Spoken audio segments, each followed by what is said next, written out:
Before Amber Heard, ladies and gentlemen, no woman ever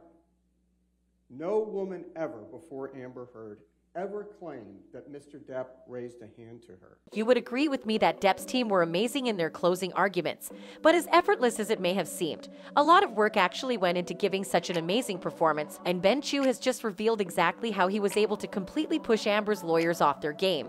And I have to say, not only were his methods unorthodox, but they were actually pretty funny. Piece of evidence that you've heard over the last 6 weeks about his abuse, about their relationship. None of that is in the article. None of it. If you think Amber's lawyer, Mr. Rottenborn, was just having a bad day in court, think again, because it was actually a technique Ben Chew used to throw him off his game so bad that he resorted to trying to score cheap points against Johnny's team. And the man has just told us how he did it in a recent interview. After repeatedly saying no to interview after interview since the verdict was passed, Johnny Depp's team have finally taken another interview, only that this time, it was only Ben Chew and he spoke to the Beverly Hills Bar Association. And boy, did he reveal a whole lot that many of us missed. Bill was alluding to is we had, for closing argument, the way the courtroom was situated, there was an enormous lectern that was about a mile away from the... During the interview, Chew touched on so many aspects of the case, and he talked about some of the details of his personal life following the end of the 6-week-long legal battle. But out of all of this, what most people found the most intriguing was when he talked about how he was able to outsmart Amber's lawyer. If you watched the trial, you probably noticed that Chew was actually pretty far from the jury during his closing arguments. Well, there's actually an explanation for that. Was situated, there was an enormous lectern that was about a mile away from the jury.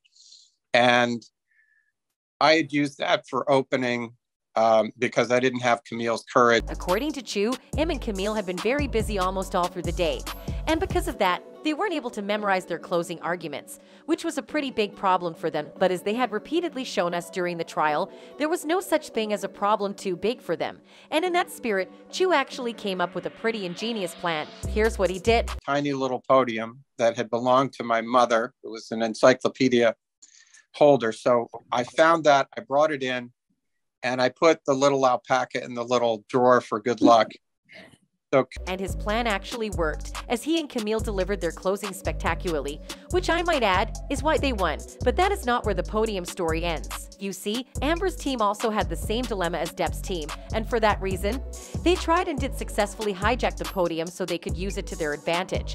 But the thing is that the podium already pretty much had a signature, which was the alpaca that Chew had put in it, and this, ladies and gentlemen, is exactly how the lawyer was able to throw Amber's team off their game. And here's how he did it specifically.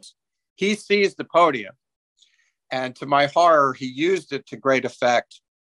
And to throw him off during a break, I said, you know there's an alpaca in there. I mean, you would agree with me that it was a pretty smart idea. Well, even if you don't agree with me, they won the case. So that pretty much tells you everything about how effective their method was. And this is also why several fans have been gushing about Johnny's team right from the moment the trial ended. One user wrote, "Gotta love Banyan. He knows how to chew him up and spit him out. Yeah, okay, bad mom joke there, but couldn't resist." Another user added, "Wow, it's a testament to his Ben Chew's character how he was able to maintain his cool while dealing with Elaine. Good thing he had a heads up from a respected colleague. Elaine's charade of bumbling served as a convenient facade for some seriously unethical behavior." Well, if this tells us anything, it's that Depp's team have always been more than prepared for the assignment and they will always deliver.